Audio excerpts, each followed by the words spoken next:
Segunda de Corintios capítulo 4, el verso 7. Gloria a Dios. Verso 7. Aleluya. Gloria a Dios. ¿Ya estamos grabando? Gloria a Dios. Ok. Segunda de Corintios capítulo 4, verso 7. Las Sagradas Escrituras las leemos en el nombre del Padre, del Hijo y del Espíritu Santo. Pero tenemos este tesoro en vasos de barro para que la excelencia del poder sea de Dios y no de nosotros, que estamos atribulados en todo, mas no angustiados, en apuros, mas no desesperados, perseguidos, mas no desamparados, derribados, pero no destruidos, llevando en el cuerpo siempre por todas partes la muerte de Jesús, para que también la vida de Jesús se manifieste en nuestros cuerpos. Presta atención a eso, para que la vida de Jesús se manifieste. Porque nosotros que vivimos siempre estamos entregados a muerte por causa de Jesús, para que también la vida de Jesús se manifieste en nuestra carne mortal, tiempo y el espacio, como vivimos la vida natural. De manera que la muerte actúa en nosotros y en vosotros la vida, pero teniendo el mismo espíritu de fe, conforme a lo que está escrito, creí, por lo cual hablé. Nosotros también creemos, por lo cual también hablamos, sabiendo que el que resucitó al Señor Jesús, a nosotros también nos resucitará, promesa de Dios, con Jesús, y nos presentará juntamente con vosotros. Porque todas estas cosas padecemos por amor a vosotros, para que abundando la gracia por medio de muchos, la acción de gracia sobreabunde para gloria de Dios. Por tanto, no desmayamos. Antes, aunque nuestro hombre exterior se va desgastando, el interior, no obstante, se renueva de día en día. Vida nueva. Todos los días, algo nuevo. Un nivel más de crecimiento y desarrollo en la fe. Gloria a Dios.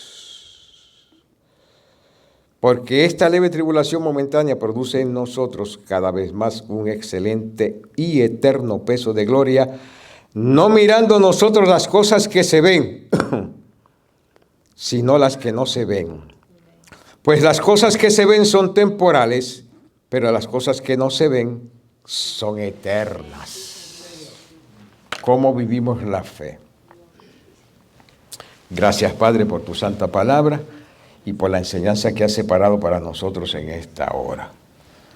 Que podamos entender, que tu gracia nos habilite para recibir en nuestros corazones, oh Dios, esta tu bendita palabra. En el nombre del Señor Jesucristo. Amén. Sí, Señor. Gloria a Dios. El Señor es bueno. Hemos dado lectura a 2 de Corintios 4, del 7 al 18. Para contestar la pregunta, al menos en algunos detalles, ¿cómo se vive la fe? Porque la fe hay que vivirla. La fe no es un sentir. La fe no es una emoción. La fe no es la expresión de un sentido natural.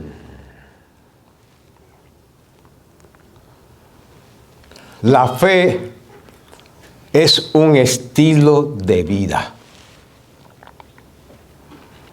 La fe es un estilo de vida. Les mencioné la última vez que estuvimos hablando de este tema. Uno mira alrededor del globo terráqueo algunos grupos étnicos, algunas naciones, algunos grupos religiosos, y usted ve diferentes estilos de vida. Entre grupos étnicos, de un grupo étnico a otro grupo étnico, usted ve diferentes estilos de vida. Dentro de una sociedad, dentro de una cultura a otra, usted ve diferentes estilos de vida. Hay aspectos de una cultura que otra cultura los puede aprender. Los aprende y los practica. Una vez yo oía un grupo, me dijeron, oye esto. Y me pusieron la música, era un grupo de salsa. Tocando salsa. Sí, pues, salsa. ¿Quién está ahí? Willy Colón. ¿Qué está ahí? El niño bonito de la salsa. ¿Quién es? Cuando me presentaron, eran unos japoneses tocando salsa. Y yo, wow. En Japón eso no es japonés. Eso surgió en el Bronx, en Nueva York. ¿Cuántos oyeron ustedes de la Fania All Star? Japoneses tocando salsa. ¿Por qué? La aprendieron. Todo se aprende. En estos días estaba yo en YouTube y veo que están anunciando un muchacho, un músico, un guitarrista. Y lo puse a ver lo que era. ¿Sabe qué era? Un italiano, un siciliano de Sicilia, jovencito, tocando guitarra, pero tocando unos géneros de música que nacieron aquí, como el blues, el jazz, rock and roll. Y ese muchacho es un virtuoso. Ni siquiera usa el pick, todo el mundo usa simplemente los dedos, porque él aprendió primero a tocar guitarra clásica y después comenzó a aprender estos géneros de música y los ha perfeccionado a tal grado, queridos hermanos. Yo dije, wow. Un italiano, un siciliano de allá, que hace poco fue que vino por primera vez aquí, de Estados Unidos. Lo aprendió allá. Y es un experto, es un virtuoso. La gente de aquí lo escucha simplemente para asombrarse y disfrutar cómo ese muchacho toca. Porque él combinó el estilo de música clásica, tocar una guitarra clásica, con estos nuevos estilos. Y la guitarra que la toca es cristalina. ¿Por qué? Lo aprendió. Una cultura puede aprender aspectos de otra cultura. Fija.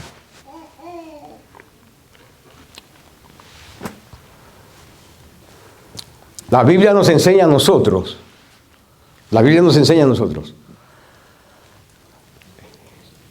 El apóstol Juan dice en 1 Juan capítulo 3, hijitos, ahora somos hijos de Dios. ¿Qué es lo que está diciendo Juan? Antes nosotros teníamos una cultura, ahora tenemos otra. ¿Cuál era la cultura nuestra antes? La cultura de pecado. La cultura de desobediencia. La cultura de rebelión. La cultura de egocentrismo. La cultura del egoísmo. La cultura de hacer caso a los apetitos de esta naturaleza humana. Esa era nuestra caída, esa era nuestra cultura. Por eso Pablo le dice a los gentiles, yo le exijo que ustedes no sean como los otros gentiles. Porque los otros gentiles tienen una cultura. Ustedes tenían esa cultura antes. Pero ahora ustedes no son gentiles. Ahora ustedes son iglesia del Señor Jesucristo. La cultura nuestra ha cambiado. Yo estoy hablando en cuanto a la relación con Dios. Porque yo no he dejado de ser puertorriqueño. Yo sigo comiendo arroz y habichuela. Yo sigo comiendo pasteles y arroz con gandules y asopao y sancocho. Alábalo si puede. ¿Ah? En su cultura usted sigue comiendo lo que es de su cultura, ¿verdad que sí? Usted no lo ha abandonado, esas cosas. Y si usted lo abandonó, le va a poner la mano encima para que regrese a las cosas buenas en su cultura. No abandone las cosas buenas de su cultura. Las cosas malas, elimínenlas, pero las buenas manténgalas. ¿Ah? Porque es lo que nos hace a nosotros. La diferencia que hace que nosotros seamos diferentes a una cultura. ¿Cuántas culturas no hay en la comunidad latinoamericana?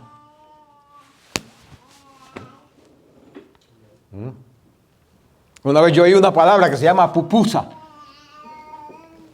Y yo le dije a que me dijo, ¿qué diablo es eso? ¿De qué tú me estás hablando a mí? De eso. Y me explicó, me dijo, esto es una comida salvadoreña. Es una comida salvadoreña. ¿Cómo es esa comida? Me explicó cómo era la comida. Y en la ciudad donde yo vengo abrieron un restaurancito que le pusieron la pupusa loca, algo así. Y yo dije, ¿qué es eso? Y me explicaron un restaurante, nada más, un restaurante que vende pupusas. Y como si fuera un restaurante que vendiera arroz y habichuela. Pues para nosotros los puertorriqueños es algo, pero para los salvadoreños. Y comenzaron los salvadoreños a regar el sabor y el gusto de esa comida de ellos. Y la gente comenzó a orientarse en qué es una pupusa. Y a comer esas pupusas. ¿Ah?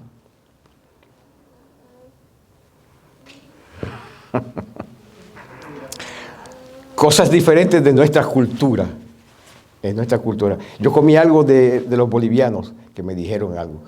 Y ¿cómo es que hay un plato que hacen? El silpancho. Sí, Padre Santo. Vamos a probar el silpancho ese, a ver qué es. ¿Ah? Hermanos queridos. Le estoy diciendo estas cosas que son de lo natural. Es lo de lo natural. De la diferencia en nuestras culturas. Yo no estoy hablando ahora, cuando leo la Sagrada Escritura y hablar de vivir la fe, no estoy hablando de ese aspecto de nuestras culturas, que son tan ricas. Estoy hablándole de otra cultura. ¿Por qué otra cultura? Porque la Biblia dice claramente que ahora nosotros hemos nacido de nuevo. Y al nacer de nuevo, en ese nuevo nacimiento, venimos con otra cultura. No es de aquí, de la tierra, esa cultura. Hermano, esa cultura nueva no es de aquí. Esa cultura nueva es de allá.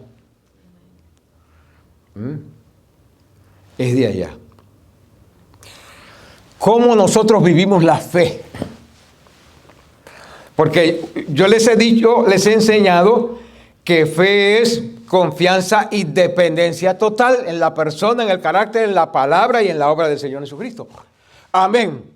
¿Cómo se vive eso?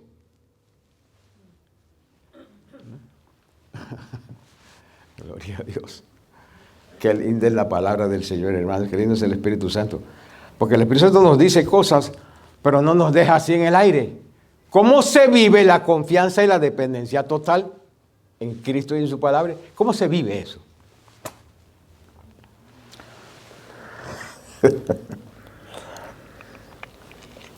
Vivir por fe es un estilo de vida. Un creyente no puede decir o reclamar que vive por fe y contradecir la fe con la forma en que vive la vida natural.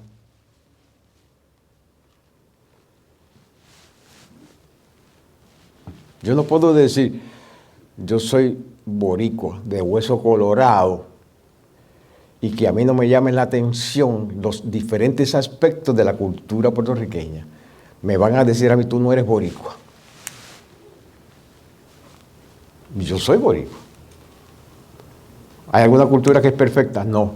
¿Hay alguna cultura que todas sus expresiones son perfectas? No. ¿Hay todas las culturas, cosas buenas en todas las culturas? Sí. Pues usted dice que es de algún país, de México, de Guatemala, de Bolivia, de El Salvador, de Nicaragua, de donde usted diga que es, y usted dice, yo no quiero saber de mi país. ¿Usted sabe lo que le van a decir? Es más, a algunos latinos que no son de su país le van a decir, Entonces no te me acerques a mí porque yo soy latinoamericano. Y yo amo mi gente. Independientemente de donde sea, yo amo mi gente. Independientemente de donde sea. Porque eso no es normal que una persona diga, yo no quiero saber de mi país.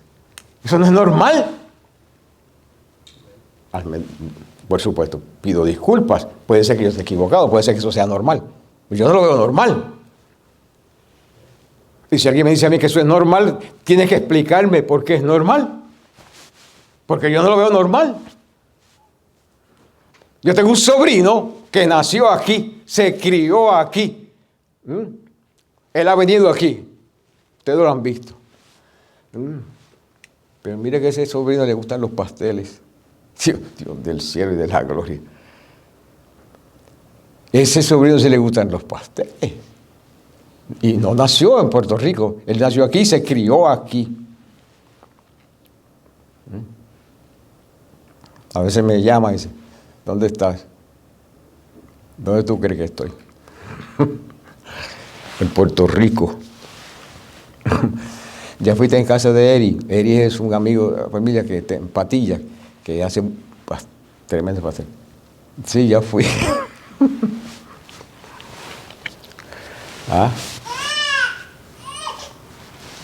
Hermanos, no es natural que una persona diga, amo mi tierra de donde yo nací, aunque yo nací aquí, pero mi sangre es de allá. Y tengo genes de allá. Y esos genes que están en mí, que son de allá, me llaman la atención.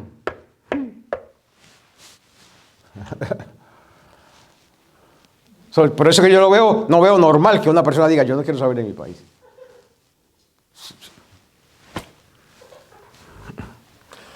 Yo no estoy hablando de ese aspecto, yo estoy hablando de otro aspecto de la vida natural. Estoy hablándole a la iglesia del Señor. Estoy hablando de los que son nacidos de nuevo. Estoy hablando de los que se han convertido al Señor Jesucristo. Le dieron su corazón al Señor Jesucristo. Lo aceptaron como Salvador personal. Una persona que acepta a Cristo como Salvador personal tiene que vivir por fe, dice la Escritura. En el Antiguo Testamento lo dice y en el Nuevo Testamento. El justo vive por fe. El justo vive por fe. Ok. ¿Qué es fe? Les he explicado lo que es fe. ¿Y cómo se vive esa confianza y esa dependencia? Primero, una persona que vive por fe, que tiene que depender y confiar en el Señor Jesucristo, no puede vivir la vida natural y contradecir la fe con su forma de vivir la vida natural. Porque la fe es un aspecto del cielo. La fe no es nuestra.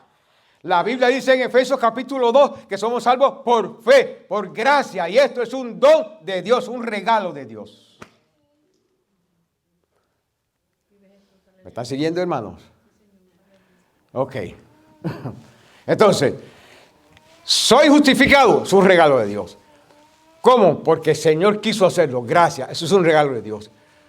Por fe, eso es un regalo de Dios. Porque yo no tenía fe para ser salvo. Él me dio la fe para ser salvo. Pero la fe tiene implicaciones. Yo no puedo vivir la fe como yo piense que tengo que vivir la fe. La fe no viene de mí, viene de Dios.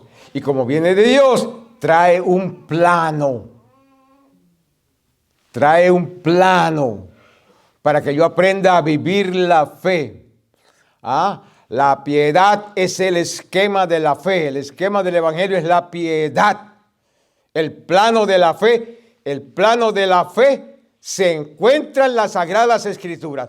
Es la Sagrada Escritura que me dice a mí cómo yo vivo la fe.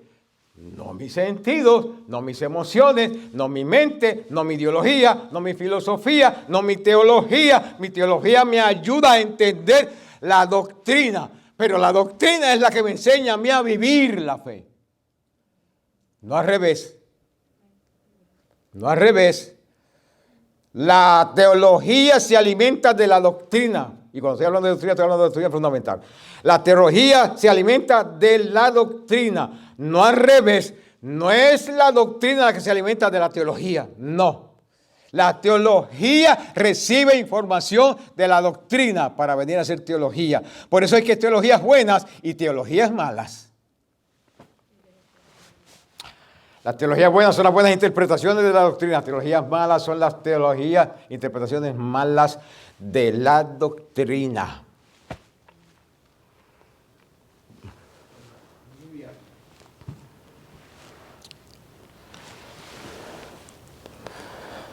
Entonces, el creyente no puede decir o reclamar que vive por fe y contradecir con su vida natural la fe. Eso no funciona así. Eso no funciona así. Hay un señor que en su grupo religioso que él dirige, a ese señor le llaman Papa. Yo no lo conozco, no sé quién es. Le dicen el Papa. Pero leí que el Papa hace poco acaba de decir que está bien bendecir una forma de vida que la Biblia lo contradice. Que los que practican eso no entran al reino de los cielos. Él dice que está bien bendecir. Cuando yo leí eso, yo dije, este señor parece que no sabe lo que está hablando. Es un líder religioso de sus creencias religiosas. A él le llaman el líder de sus creencias religiosas. Y acaba de decir eso. Hace poco lo dijo. Y lo pusieron. Y yo dije, ¿cómo es posible? ¿Cómo es posible que dentro de lo que esa organización religiosa enseña, que parte de los 10 mandamientos, enseña que las prácticas sexuales fuera del matrimonio de un hombre nacido hombre y una mujer nacida mujer son pecados? Llámese como se llamen las prácticas. No hay un matrimonio ahí entre ese hombre nacido hombre y esa mujer nacida mujer. No hay un matrimonio ahí. Cualquier otra práctica que ese hombre o esa mujer practique se llama pecado, o fornicación, o adulterio, o lo que sea que practique. Se llama pecado. Pero este hombre acaba de decir que hay una de esas prácticas que tiene que ver con el sexo que se puede bendecir. Entonces yo dije, si yo fuera de ese grupo religioso, yo dije, ahora estoy más confuso yo que Confucio. Si yo fuera de ese grupo, yo dijera, pero ¿qué es lo que vamos a vivir? Porque si está bien bendecir esa práctica sexual entre personas del mismo sexo, también está bien bendecir la práctica sexual de uno de esos grupos el género humano, sea hombre que tenga muchas mujeres o una mujer que tenga muchos hombres. También se puede bendecir eso, porque sigue siendo práctica sexual. Vamos saliendo aquí porque me está dando hasta dolor de cabeza esta gente. Dios Todopoderoso. Nosotros, la iglesia del Señor Jesucristo, la cultura nuestra no la determina. Nosotros, la iglesia del Señor Jesucristo, la cultura nuestra no la determina el siglo, la religión, ni la religión de este señor que acabo de mencionarle, ni cualquier otra religión. La cultura nuestra la determina Dios. ¿Por qué? Porque Efesios capítulo 5, versículo 1 dice, sed pues imitadores de Dios como hijos amados.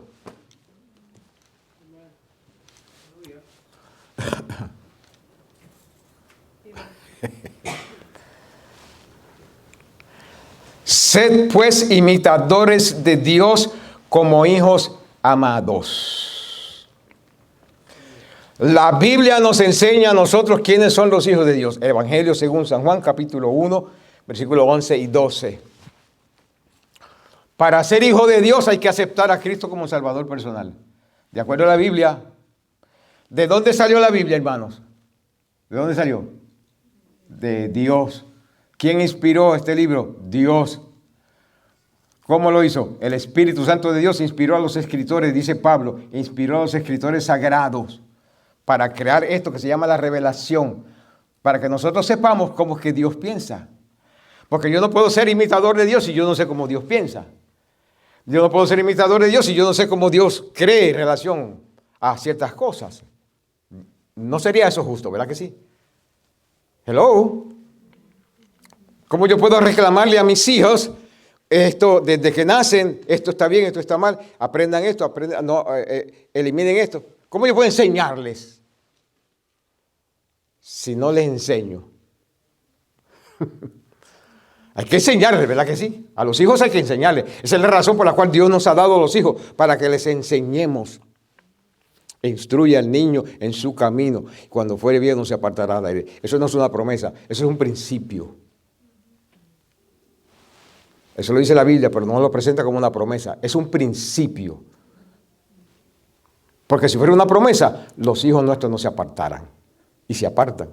Entonces lo que está presentando la Biblia es un principio y no una promesa. Bueno, Pablo dice, sed pues imitadores de Dios como hijos amados.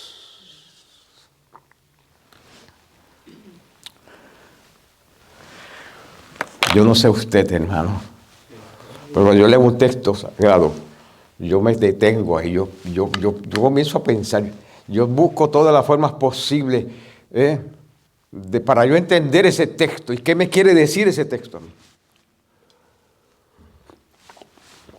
Porque si no lo hago así, ¿cómo yo voy a saber cómo Dios piensa en relación a algo? Soy hijo de Dios. Como hijo de Dios yo tengo que saber cómo es que Dios piensa en relación a algo. Yo no puedo saber cómo Dios piensa en relación a todas las cosas, porque para eso tendría que ser Dios. Y no soy Dios. Porque solamente nosotros podemos conocer las cosas que Dios ha revelado de sí mismo. Capítulo 1 de Romanos. Lo que de Dios se conoce, Él lo ha revelado. Hay cosas que de Dios no se pueden conocer. Pertenecen a la naturaleza intrínseca de Dios. No se pueden conocer. Pero lo que se puede conocer de Dios, Él lo ha revelado. Los cielos cuentan la gloria de Dios, Salmo 19, Romanos capítulo 1. Lo que se puede conocer de Dios, Él lo ha revelado. Hay cosas que Dios se pueden conocer. Entonces, esas cosas que se pueden conocer, yo tengo que verlas, tengo que conocerlas. ¿Para qué? Para ser imitador de Dios. Sígame, por favor. Sígame. ¿Qué nos enseña a nosotros la Biblia en relación a cómo yo puedo conocer a Dios?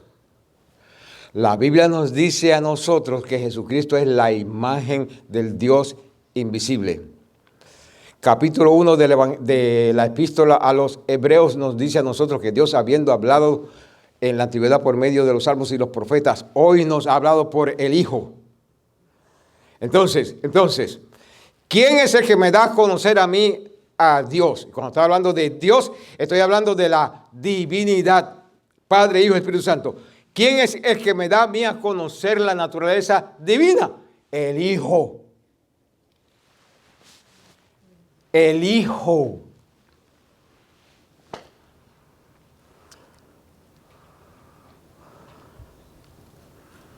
El Hijo dijo, el que me ha visto a mí, ha visto al Padre.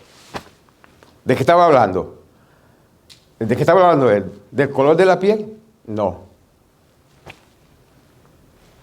¿De qué estaba hablando él? ¿De su cultura hebrea o su etnicidad hebrea? No. Pues Dios no tiene color de piel, pues Dios es espíritu. Dios no tiene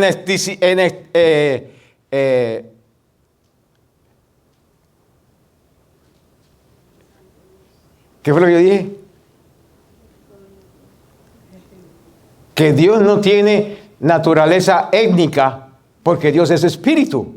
Dios no viene de los hebreos, ni de los griegos, ni de los latinos, ni de los asiáticos. Dios hizo los hebreos, Dios hizo los griegos, Dios hizo los latinos, Dios hizo los asiáticos. Nosotros venimos de Dios, no Dios de nosotros. Pero Él es espíritu.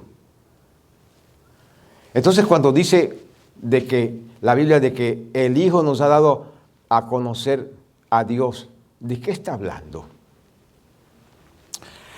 está hablando precisamente de esas expresiones en su vida natural que nos dijeron a nosotros o que nos dicen a nosotros. Este personaje conoce algo que los demás personajes, que inclusive que escribieron, no conocían.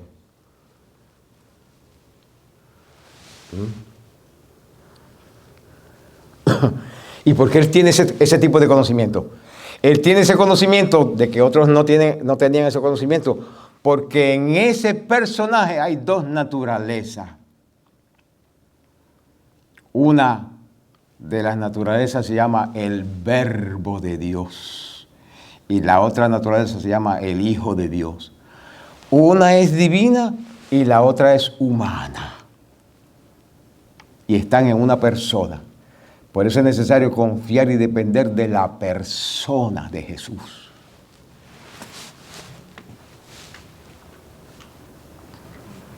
Lo que Él dijo, lo que Él vivió, lo que Él habló por medio de los profetas, lo que Él habló por medio de los libros de sabiduría, lo que Él habló por medio de los salmos, lo que Él habló por medio de los apóstoles, especialmente el apóstol Pablo, y Pedro, y Judas, y Santiago, y Juan. Lo que Él habló a través de ellos. Juan dijo, lo que hemos visto, lo que hemos palpado, lo que hemos contemplado con nuestros ojos tocante al verbo de vida. ¿Dónde está eso? Hermanos queridos, aquí en las páginas de la Escritura. ¿Y cómo se transmite eso en lo práctico? Porque estamos hablando de saber cómo vivir la confianza y la dependencia. Entonces, vamos a comenzar. Vamos a ver si podemos comenzar hoy. Romanos capítulo 6, versículo 4 dice, porque somos sepultados juntamente con Él para muerte por el bautismo, a fin de que como Cristo resucitó de los muertos por la gloria de Dios Padre, así también nosotros andemos en nueva vida. Mire la expresión que usa Pablo, para que nosotros andemos. ¿Usted sabe lo que quiere decir? Andar quiere decir vivir. ¿Cómo vivimos nosotros? ¿Cómo andamos? ¿Cómo vivimos? Eso quiere decir, andar quiere decir cómo vivimos la vida. ¿Cómo estamos viviendo la vida? ¿Cómo se supone que el creyente vive la vida? En nueva vida. Nueva vida. ¿Cómo se vive dentro de ese estilo de vida? Por eso que yo le dije que la fe y el cristianismo y el evangelio es un estilo de vida. ¿Cómo es ese estilo de vida? Es nuevo. ¿Nuevo en relación a qué? Nuevo en relación a la forma que yo vivía antes.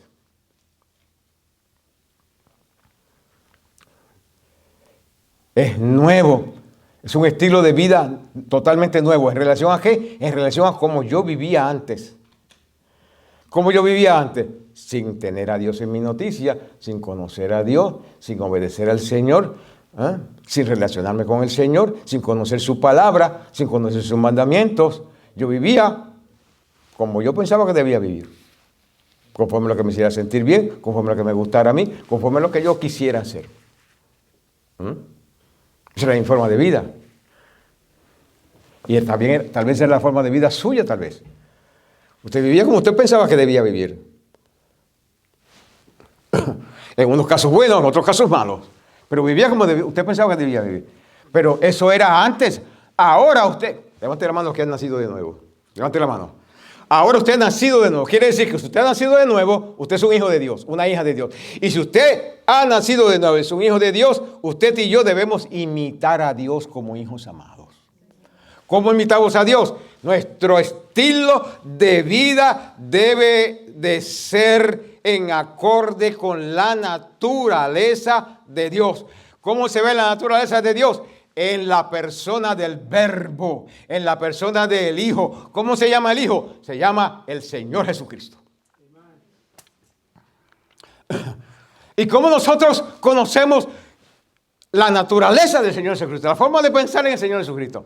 Hermanos queridos, lea la Biblia. Lea la Biblia. Hay buenos libros, buenísimos libros, que nos ayudan a conocer ciertos aspectos. Pero si usted quiere conocer la mente del Señor, lea la Biblia, estúdiela, pregúntele a la Biblia. ¿Qué es lo que dice la Biblia? El libro tiene que confirmar lo que dice la Biblia, no contradecirlo. Si el libro contradice lo que dice la Biblia. Por eso a veces me presenta alguien un libro y me presenta un concepto de un libro y yo miro qué es lo que dice la Biblia en relación a ese concepto. Y a algunos le he dicho, esto no sirve para nada. Lo que contradice la Sagrada Escritura, yo lo puedo estudiar como un ejercicio literario, un ejercicio teológico, simplemente. Pero para vivencia, no. Vivencia, la Biblia. La Escritura es lo que me transforma, es lo que crea mi fe, lo que crea ese molde que yo debo seguir, ese plano que yo debo seguir, la Biblia.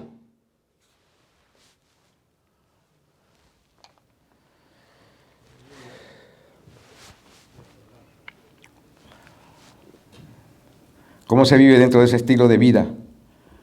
¿O cómo se vive dentro de esa nueva vida? ¿Qué implica para que andemos en una nueva vida? Como dice Pablo, cuando nos bautizamos estamos diciendo, muero con Cristo y resucito a una nueva vida, y resucito con Cristo para andar en una nueva vida. ¿Qué implica eso? Eso implica que antes de yo aceptar al Señor Jesucristo, mi espíritu no tenía comunión con Dios, ni tenía relación con el Señor, por causa del pecado de Adán y Eva. Yo estaba muerto en delitos y pecados. Y mi vida se vivía conforme a lo que me dictaba mi alma, mis emociones, mi mente y mi voluntad. Así yo vivía la vida natural y usted también. Pero al aceptar al Señor Jesucristo, Él borrar mis pecados, ahora mi espíritu ha sido hecho libre para yo tener comunión con el Señor y tener relación con el Señor.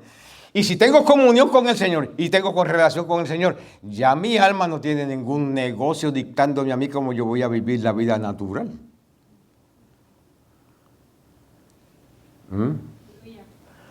Mi alma no tiene, como dicen los muchachos en inglés, my soul has no business telling me how to live my natural life. ¿Quién me dicta a mí? Mi espíritu. ¿Y por qué yo puedo confiar en mi espíritu que me dicte? Porque la Biblia me enseña a mí que el Espíritu Santo mora dentro de mí. Eso es lo que se llama el hombre nuevo. ¿No sabéis que sois templo de Dios y que el Espíritu de Dios mora en vosotros y que vosotros no sois vuestros? El Espíritu Santo mora dentro de mí. ¿Y qué hace el Espíritu Santo morando dentro de mí? Dos cosas. Él es el sello que dice que yo le pertenezco a Dios y Él es el Dios Todopoderoso diciéndome a mí, mira lo que dice aquí en la palabra del Señor. Esta es la forma que el Señor Jesucristo quiere que tú vivas.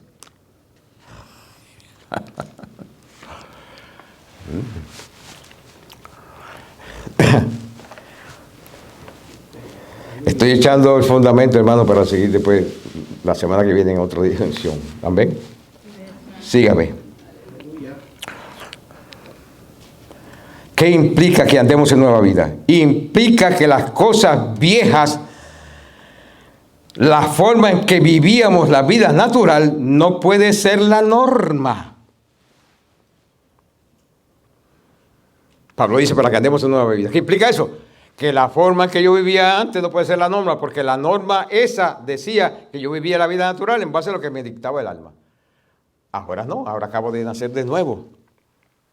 Y como acabo de nacer de nuevo, mi vida natural no puede ser dictada por mi alma, por mis emociones, mi mente y mi voluntad.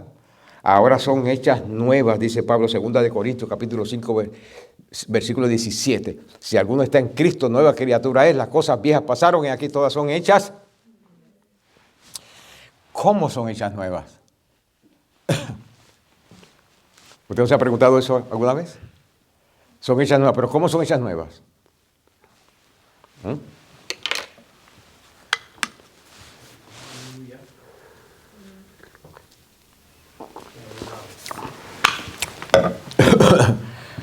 ¿Cómo es que son hechas nuevas? Instantáneamente. Hay solo un aspecto del nuevo nacimiento que es hecho nuevo. ¿Cuál? Que tu espíritu acaba de ser hecho libre. Si te mueres, te vas con el Señor. Ese aspecto. Y el otro aspecto de vivir y ser imitadores de Dios como un amado. ¿Sucede instantáneamente? No. No sucede instantáneamente.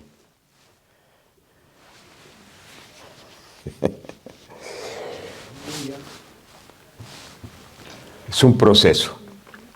Hay que aprenderlo. Hay que aprender a vivir. Hay que aprender a vivir como hijos amados. Puedo imitar a Dios, pero tengo que aprender. Yo tengo que aprender cómo el Señor Jesucristo vivió para yo imitar al Señor Jesucristo. Míreme a mí, un momentito, míreme por favor. Mire y disfrute y gócese mirándome.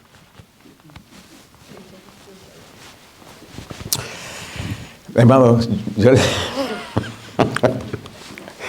Santo Dios del cielo. Hermano, yo no tengo complejos. Hay gente que tiene complejos. Yo no tengo complejo ninguno. Yo sé de dónde yo vengo.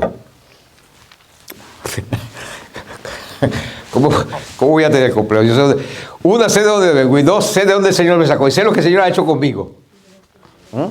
¿Cómo yo me voy a complejar de quién yo soy? Bueno, le iba a contar algo, pero vamos a seguir. Vamos a seguir. Oh, Dios Todopoderoso. Tengo un deseo de contarle eso, no se lo voy a contar. ¿Por qué? No se lo voy a contar, no. Pero habla precisamente de lo que Dios ha hecho conmigo, de que yo no me acomplejo. ¿Quién soy yo? Diego. Bueno. Gloria a Dios. ¿Dónde estábamos, hermano? Por favor, dígame dónde estábamos. ¿Cómo fue?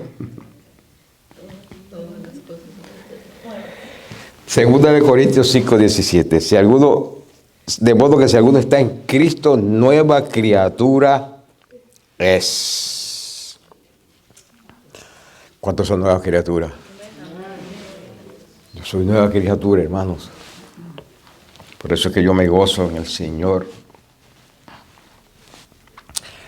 Y por eso es que yo me esfuerzo en algunas áreas de mi vida, del vivir, porque yo sé que yo soy nueva criatura.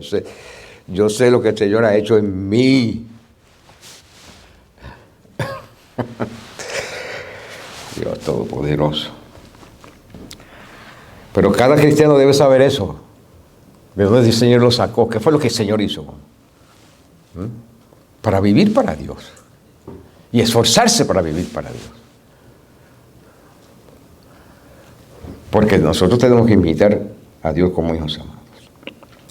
Pablo presenta un principio de vivencia en el tiempo y en el espacio para que sepamos que ahora,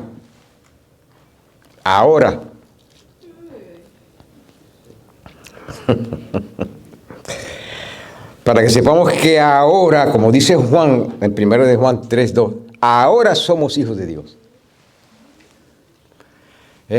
Ahora somos hijos de Dios. Y si ahora somos hijos de Dios, ahora yo tengo que tener presente diariamente esa verdad en mí. Ahora soy hijo de Dios. Mi naturaleza humana me dicta. Mi naturaleza pecaminosa me dicta. Le presta atención al aliado mundo y la naturaleza pecaminosa y el mundo me dicta. Le prestamos atención a la naturaleza pecaminosa y el mundo, y se une el otro aliado que es Satanás y me dictan. Pero como yo sé que soy un hijo de Dios y yo vivo por confianza y dependencia total en la persona, en el carácter, en la palabra y en la obra del Señor Jesucristo, yo puedo decirle a mi alma, ni le vas a hacer caso al diablo, ni le vas a hacer caso al mundo, ni te vas a hacer caso a ti mismo. Hazle caso al Señor. ¿Y cómo le hago caso al Señor? Lee la Biblia, estúdiala, escudriñad las Escrituras, porque en ellas os parece que tenéis la vida eterna y ellas son las que dan testimonio de mí, dijo el Señor Jesucristo. Es la Escritura la que me dice a mí cómo es el Señor Jesús. Palabras textuales del Señor Jesucristo. Entonces,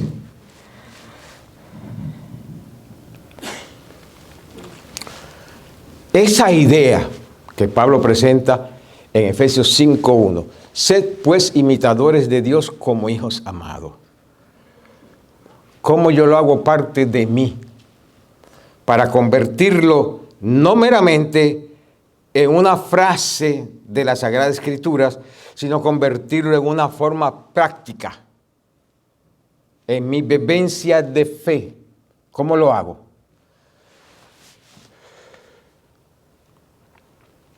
Yo creo que se me fue el tiempo ya. Se me fue el tiempo. ¿No? ¿A qué hora fue que comenzamos? Hermano, tiene que ayudarme, por favor, porque yo estoy pendiente de muchas cosas. -4, ¿verdad? Más o menos. Ok, tenemos 10 minutos todavía.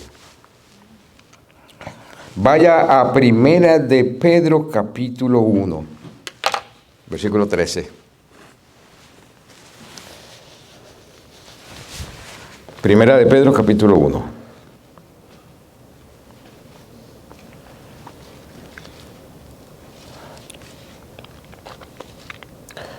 Gloria a Dios.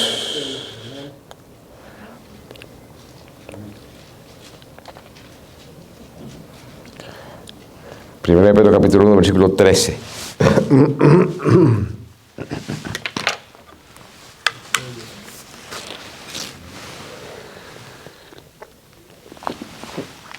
Yo creo en la enseñanza teológica.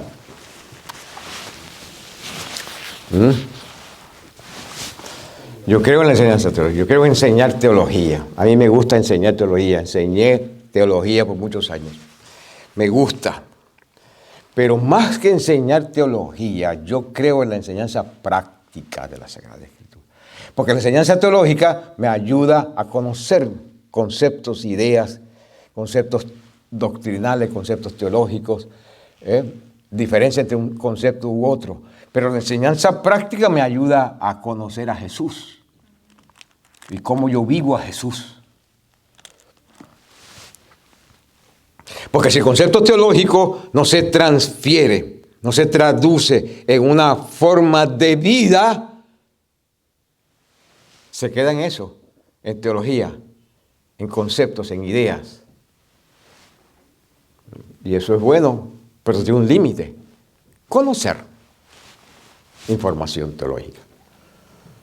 Y la fe no tiene nada que ver con eso. Eso es un aspecto simplemente del cristianismo, donde se conocen muchas cosas. Pero la fe hay que vivirla. La teología no es una forma de vida. La fe sí. La fe es un estilo de vida. ¿Me están entendiendo, hermanos? Ok, entonces la fe, cuando traducimos la fe, que es confianza y dependencia, cuando lo traducimos al aspecto práctico, para saber cómo es confianza y dependencia, yo tengo que ir a la Escritura. Y cuando voy a la Escritura, Dios capacitó y habilitó a unos siervos del Señor para que escribieran, siendo inspirados por el Espíritu Santo, para que nosotros aprendiéramos cómo se vive la salvación. Pablo, Pedro, Judas, Juan, Jacobo, el escritor de los Hebreos, nos enseñan a nosotros cómo se vive la salvación. Si la salvación no se vive, vana es nuestra fe.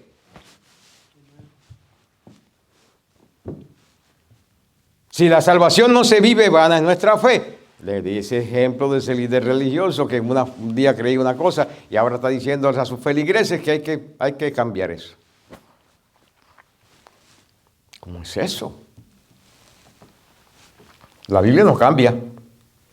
Dios no cambia. Dios es el mismo. Ayer, hoy y por los siglos. El mismo. Y lo mismo que Dios exigió del pueblo de Israel, lo exige de nosotros. ¿Sabe lo que dice el Nuevo Testamento en relación al pueblo de Israel? Dice, ellos no entraron porque no le aplicaron fe a lo que oyeron. ¿Lo dice o no lo dice el Nuevo Testamento? Ok, ¿qué es lo que dice? ¿Qué es lo que nos enseña a nosotros la Escritura? Que hay que vivir por fe. Ellos no entraron porque no le aplicaron fe. Y nosotros, si no aplicamos fe a lo que hemos recibido, ¿usted cree que vamos a entrar? Bueno, si usted cree eso, yo tengo un puente de aquí a Cuba que venderle. Después hablamos para decirle cuánto cuesta. Es increíble. Pero esa es la realidad del tiempo que estamos viviendo. Primera de Pedro, capítulo 1, versículo 13. Por tanto, ese por tanto, por supuesto, yo no voy a regresar a los versículos anteriores y los capítulos anteriores, pero ese por tanto viene de los versículos anteriores y el capítulo anteriores. Simplemente quiero entrar ahí nada más. Por tanto, ceñid los lomos de vuestro entendimiento. Ceñid los lomos de vuestro entendimiento. ¿Qué son los lomos del entendimiento? Cuando estamos hablando en la Biblia de lomos, estamos hablando de la capacidad y el poder de reproducir. Usted mira, los que salieron de los lomos de Abraham, estaba hablando de quien reprodujo y produjo esa genealogía, esa raza, fue Abraham. Entonces, cuando está hablando de los lomos del entendimiento, está hablando de hay que echarle mano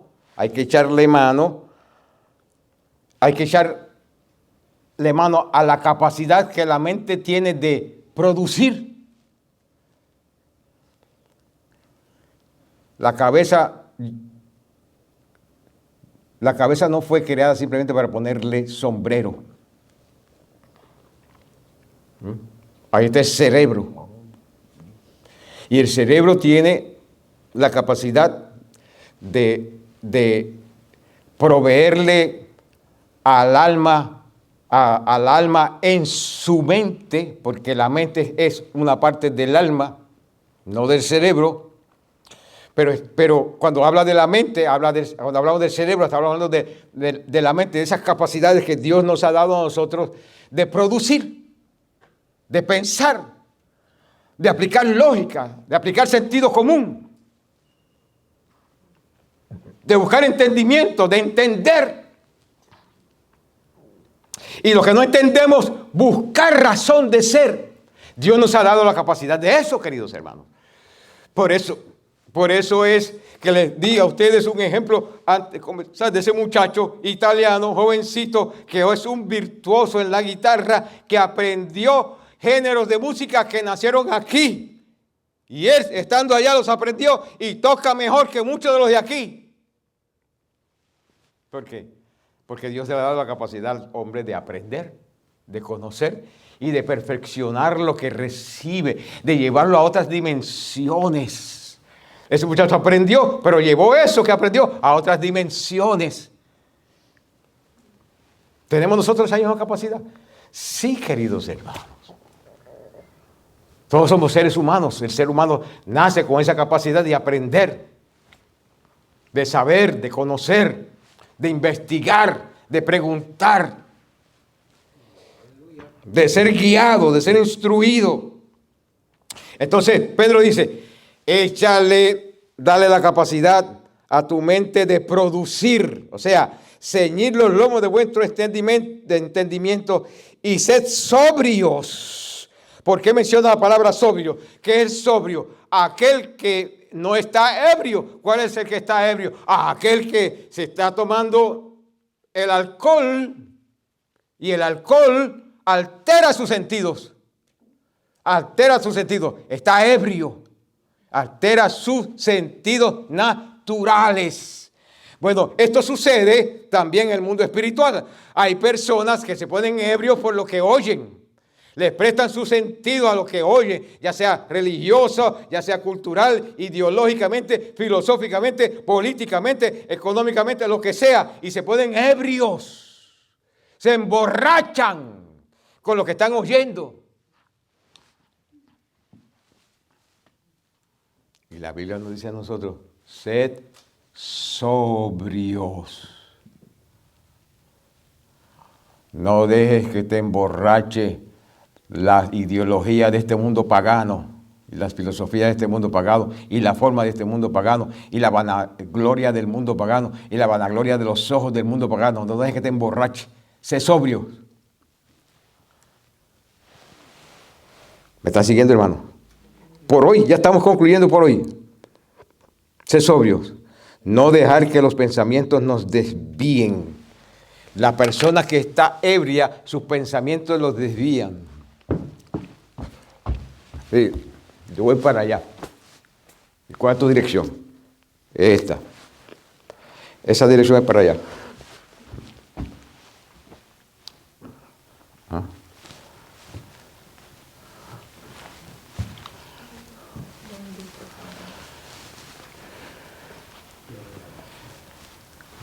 Esto pasó muchos años atrás, hermanos, muchos años. Yo estaba manejando. Me habían prestado un carro y yo estaba manejando. Y la policía me paró. Yo estaba manejando, no tenía licencia y estaba ebrio. Y el policía... Y le hablé fuerte al policía.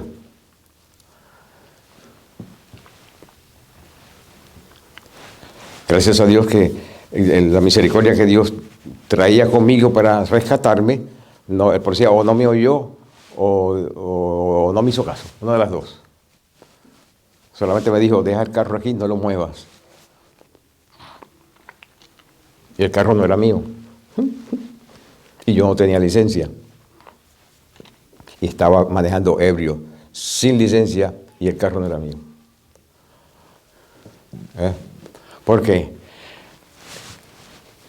El alcohol altera los sentidos naturales. Dios del cielo y de la gracia. ¿Cuántas veces yo he dicho esto aquí?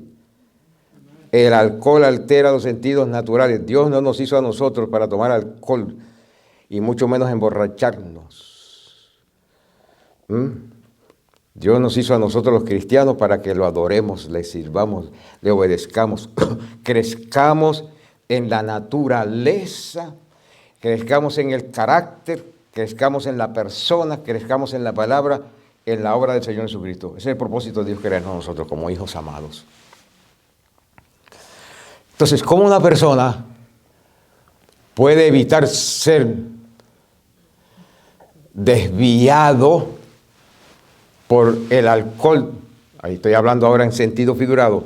El alcohol de este siglo, del pecado, de las formas del siglo, de lo que presenta el siglo en sus diferentes dimensiones. ¿Cómo podemos nosotros evitar eso?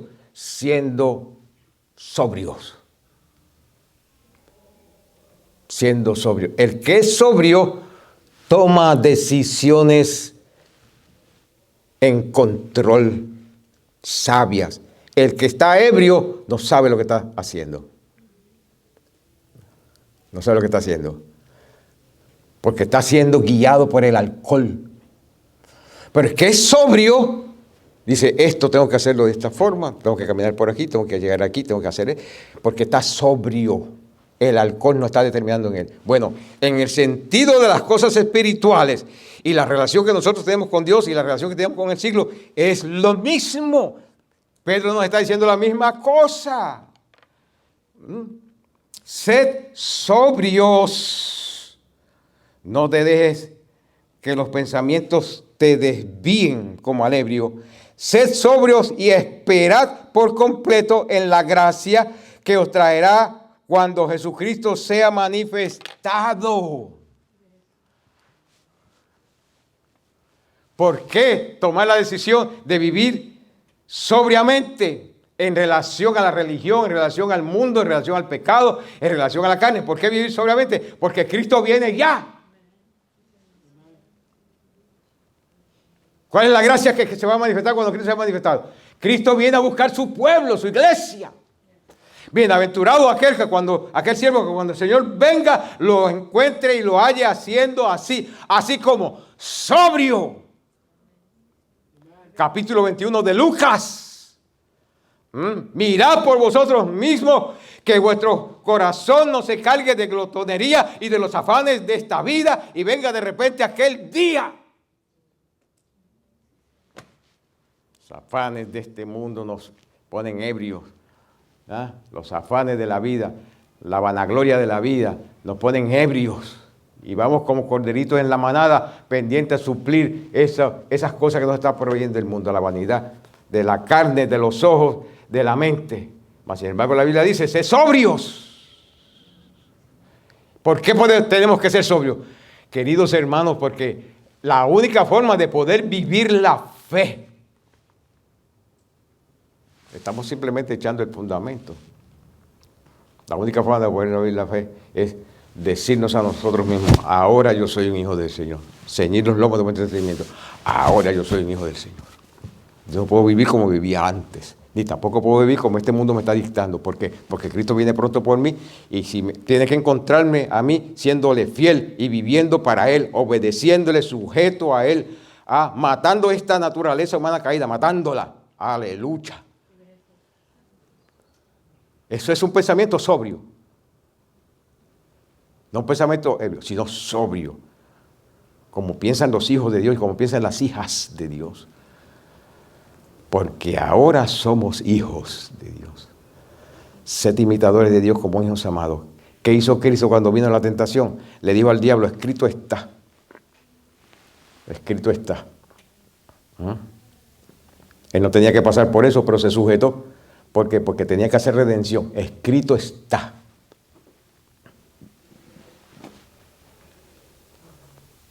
¿Qué es lo que nos corresponde a nosotros? Hacer lo mismo que Cristo hizo.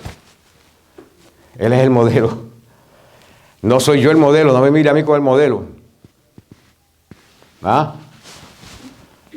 Sí, tal vez usted piensa que yo debo ser el modelo, pero no lo soy.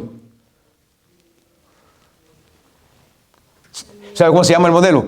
El Señor Jesucristo. El Señor Jesucristo es el modelo. Mírelo a Él.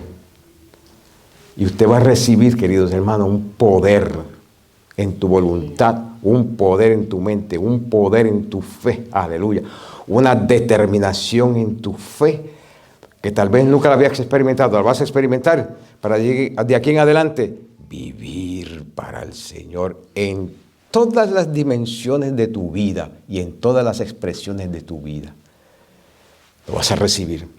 Porque eso es lo que está buscando el Espíritu Santo, que nosotros aprendamos eso. ¿Cómo se vive la fe? Estamos comenzando, no hemos terminado. Amárrese bien el cinturón, queridos hermanos. Padre, en el nombre de Jesús de Nazaret. Gracias por tu bondad.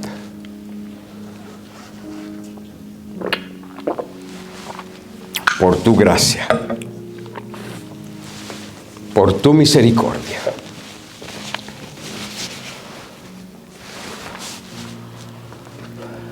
Por tu santa palabra. Por la obra de tu Espíritu en nuestras vidas. Que nos enseñas, el anhelo tuyo es que nosotros aprendamos. Especialmente en este tiempo aprendamos a vivir la fe. Porque la fe se vive. No meramente se dice, se vive. las evidencias, las prácticas, las obras de nuestra fe dicen que tenemos fe. Ayúdanos, Señor amado, a entender, a comprender, aleluya, a aceptar y presentarnos delante de ti, Señor, como hijos, como hijas, que buscamos, Señor, ese día glorioso, donde tú prometiste venirnos a buscar y llevarnos contigo. Ayúdanos, Señor, a no quitar nuestra mirada de ti ni de tu palabra, Señor amado, y a determinar en nuestra voluntad a vivir para ti, a vivir para ti, a obedecerte a ti, a imitarte a ti, a buscarte a ti, a honrarte a ti, Señor. Ayúdanos. Gracias por escucharnos, gracias por mirarnos. Gracias, Señor amado, por darnos el privilegio de abrir las páginas de la Biblia, Señor. De abrir las páginas de la Biblia para vivir esta gran fe que tú nos has dado, que es la que nos va a llevar a esa ciudad preciosa que llamamos la Nueva Jerusalén. Abrazo. Ayúdanos, buen Dios. En el nombre todopoderoso de Jesucristo, ayúdanos, buen Dios.